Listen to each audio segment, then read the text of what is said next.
6-Minute English. From BBC Learning English. Hello, this is 6-Minute English from BBC Learning English. I'm Sam. And I'm Neil. In this programme, we're discussing low emission zones and explaining some useful items of vocabulary along the way. Well, that's good, Sam. But what exactly is a low emission zone? Well, the noun emission is an amount of, usually gas, that is sent out into the air and harms the environment. It's pollution. And a low emission zone is an area of a city where the amount of pollution is controlled. Of course, and cities like London have them. Most vehicles, including cars and vans, need to meet certain emissions standards, or their drivers must pay a daily charge to drive within the zone, or they might even be banned altogether. Exactly. It's all about making the air we breathe cleaner. And my question today is about one UK city which recently announced it wants to be the country's first net zero city, placing their greenhouse gas emissions at a neutral level. But which one is it? Is it A, Glasgow, B, Manchester, or C, Cardiff? Yes, I've heard about this, and I'm sure it's A, Glasgow. Okay, I'll let you know if that was correct at the end of the programme. Now, Neil mentioned that London already has an ultra-low emission zone.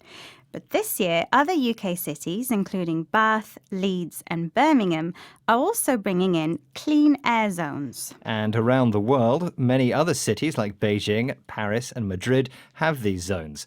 Although there are many types of emissions, such as from factories, these zones predominantly target exhaust fumes from vehicles, poisonous gases called nitrogen dioxide. Let's hear from an expert on this, Alistair Lewis, who is a professor of atmospheric chemistry at the University of York. He spoke to BBC Radio 4's Inside Science programme and explained why we should be trying to reduce these pollutants, a word for the substances that cause pollution.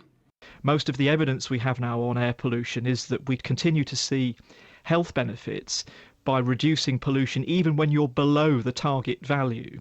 So just because a city meets a particular value, there is still an incentive to continue to improve air quality because the health benefits continue to build up as you do that. So targets are very, very good at focusing the mind, but they shouldn't be the only thing that we're considering. Alistair Lewis mentions targets.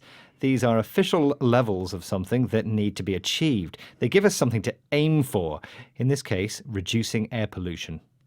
He uses the phrase focusing the mind. That means to concentrate on one idea or thought. But while setting a target to cut air pollution is good, it has health benefits, we shouldn't just focus on meeting the target. Even if the target is met, we shouldn't stop trying to improve. The incentive should be that we are improving people's health.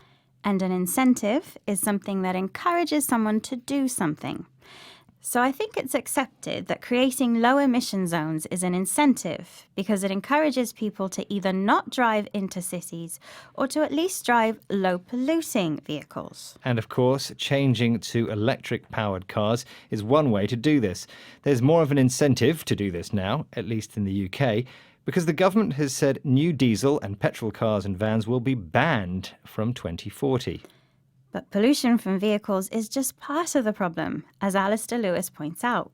One has to accept that air pollution is an enormously complex problem with a very, very large number of contributing sources, and there will never be any one single action that will cure the problem for us. And so low emission zones are one way to reduce concentrations, but they are not in isolation going to be the solution. So, Alistair points out that air pollution is a complex problem. It's complicated, difficult, and involves many parts. Yes, there are many sources, things that create these emissions. So it's not possible to solve or cure the problem by doing one thing.